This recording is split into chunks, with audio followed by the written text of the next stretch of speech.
ಬನ್ನಿ ಕುತ್ಕೊಳ್ಳಿ, ಪಕ್ಕದ ಮನೆ ವಿಷಯ ಹೇಳುವಂತೆ.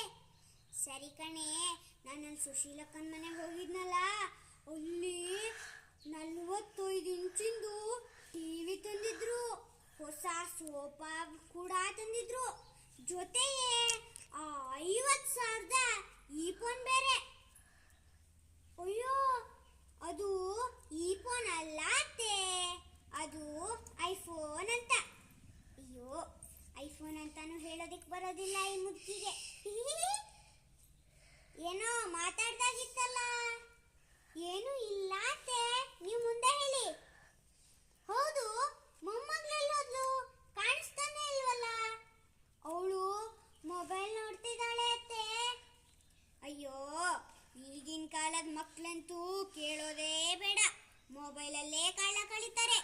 ನಮ್ಮ ಹಿಂದಿನ ಕಾಲದ ಮಕ್ಕಳಂತೂ ಬೆಳಿಗ್ಗೆ ಬೇಗ ಎದ್ದು ಇಡೀ ಮನೆ ಗುಡಿಸಿ ಒರೆಸಿ ಶಾಲೆಗೆ ಹೋಗ್ತಾ ಇದ್ರು. ಶಾಲೆಯಿಂದ ಬಂದ್ಮೇಲೆ ಬೇಗ ಬೇಗ ಓದಿ ಬರ್ದಿ ಮುಗಿಸ್ತಿದ್ರು. ಈಗಿನ ಕಾಲದ ಮಕ್ಕಳಂತೂ ಶಾಲೆಯಿಂದ ಬಂದ್ಮೇಲೆ ಮೊಬೈಲ್ ಹಿಡಿದು ಕೂತ್ಕೋತಾರಪ್ಪ. ಸಾಕು ಸಾಕು ಅತ್ತೆ, ನನಗೆ ನಿಮ್ಮ ಹಿಂದಿನ ಕಾಲದ ಭಾಷಣ ಕೇಳಿ ಕಿವಿನೋ ಬಂತು. ಅಲ್ಲೋಡಿ, ನಮ್ಮನೆಗೆ ಯಾರು ಬರ್ತಾ ಇದ್ದಾರೆ. ಧನ್ಯವಾದಗಳು.